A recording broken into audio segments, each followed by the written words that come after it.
Chapter 24. Mr. Brownlow makes monks' coffees his crime. 2 days later, late in the evening, a carriage stopped in front of Mr. Brownlow's house. Mr. Brownlow got out. He was followed by two big, strong men. They pulled a man out of the carriage and hurried him into the house. That man was the mysterious Mr. Monks. "What is the meaning of this, sir?" Monks asked Mr. Brownlow. "Let me go at once. Do you hear? You are free to go, but the moment you do so, I shall ask the police to arrest you." "Arrest me? Why?" "For fraud and robbery." "I don't know what you mean," Monks said, looking frightened. "You will in a moment," Mr. Brownlow told him. Mr. Brownlow sent the two men outside. Then he said to Monks, "Sit down. I have a lot to say to you." Edward Leaford. Monks, whose real name was Edward Leaford, obeyed, saying, "How can you treat me like this? I thought that you were my father's closest friend." "I am. I am," Mr. Brownlow told him. "That is why I am treating you so kindly. If I were not your father's friend, I should have handed you over to the police." "What do you mean? I have done nothing wrong." "I have not you. Well, we shall see. You have a brother," Mr. Brownlow told him suddenly. "I should say a half-brother." "No, I have not." "You know that I have not." "I shall tell you what I know. Your father was unhappy in his married life, very unhappy. He had never wished to marry your mother, but his parents, proud and ambitious people, made him do so. Soon after you were born, your fathers and mothers were separated. Some years later, your father fell in love with the daughter of a naval officer. The girl was named Agnes. He wished to marry her. He promised to marry her, but he was not free to do so. "Why are you telling me all this?" "You will soon see. Well, a rich uncle of your father's died, leaving your father a lot of money.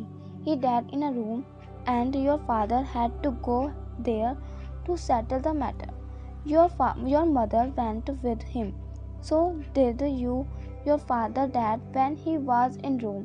He left no will, I think." "No will," Monks said quickly. "Thus your mother and you inherited all your father's property."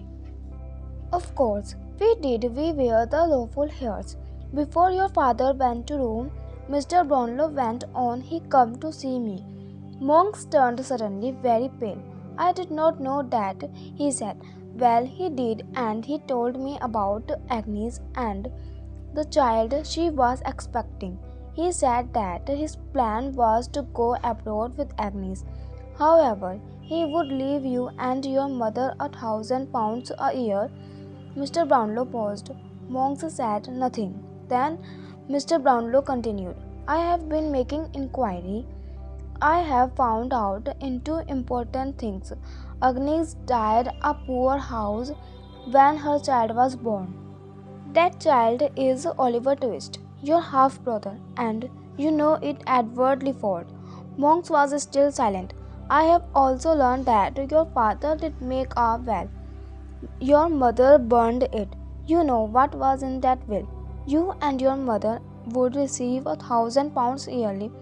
The rest of your father's property would go to Agnes and her child.